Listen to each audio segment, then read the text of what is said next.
Fox is always trying their hardest to keep a franchise alive even after the audience loses interest. It's the same case in this movie. This is the third installment of the prequel films. The prequel saga is supposed to show you what happened in the universe leading up to the events of the original trilogy. I'm surprised this franchise had the balls to do more than one trilogy, because according to the studio, the third one is always the worst one. Well, at least we can all agree the third one's always the worst. The movie's about this school of superpowered kids. The superpowered kids are led by this one wise dude. The wise dude is the strongest character from a mental standpoint. However, when it comes to physical activities, like walking, he has a tough time getting from point A to point B. The wise teacher notices one of his students is having a hard time sleeping. The student is having these scary nightmares, and it's unclear if it's just a bad dream or warning signs of what's to come. Meanwhile, there's an evil menace to society who's hell-bent on taking over the world. The evil villain walks around in this dark hooded cloak, just like the outfit Michael Jackson had on in the beginning of the Do You Remember the Time video. The bad guy can't take over the world alone, so he starts recruiting allies to work with him. He uses heartache and pain as a recruiting tool to get people to turn to the dark side and join him. His number one target is one of the main characters who's dealing with a lot of pain and hate. For one, he never got over the murder of his mother. Remember what you told me about your mother?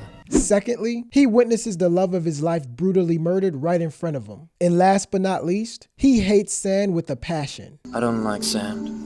It's coarse and rough and irritating, and it gets everywhere. When you add up all the anger in his heart, he's practically begging for an Uber to the dark side. The conflicted character is one of the biggest hypocrites you'll find in cinema. He's led to the dark side because of the loss of his mother, so you'd imagine he holds parenting with high regards. But then, he's the worst dad in the universe next to Joe Jackson, and he doesn't even raise his own kids. The evil villain has a way with words, and to be totally honest, I'm not sure I wouldn't have fallen for his plan if it were me. He shows his new student these cool tricks like how to make these purple bubbles, and all he has to do in return is kill anyone who stands in their way. Sounds like a sweet deal to me. At first, the villain's followers don't trust him at all. He starts monologuing and they put a lightsaber to his neck and they're all like, "You liar." But more and more, his plan starts making sense to them as they become blinded by their own ambition. The evil bad guy's plan starts coming together. He gets an army and his recruits are out for blood. They march up to one of their old jobs and kill everyone working that day. The bad guys destroy the school for the gifted. The head teacher of the students at the school and the main bad guy fights, and the teacher gets taught a lesson when he gets whooped. After that, the good guys are picked off one by the military.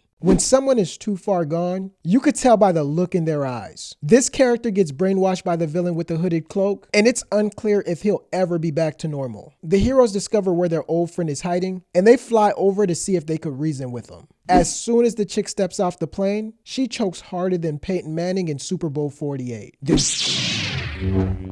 The planet is in total chaos. So much so, you can't even tell who's winning the battle between good versus evil. But after the good guy has the higher ground and the villain's on the bottom, it's clear who's going to get the W. I have the high ground! Even though he doesn't have the higher ground, the bad guy continues to attack. It's ruled a suicide attempt and he gets chopped up by the laser and burned up worse than Pepsi did Michael. To set up the next film, they add scenes of the franchise's most iconic character and show you how he ended up with all the metal inside his body. It would have been way more awesome if they could have focused that level of detail into the rest of the movie.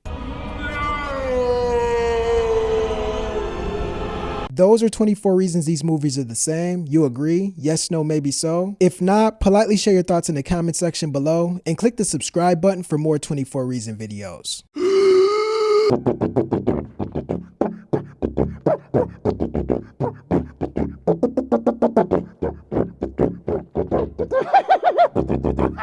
Best elevator music I've ever heard.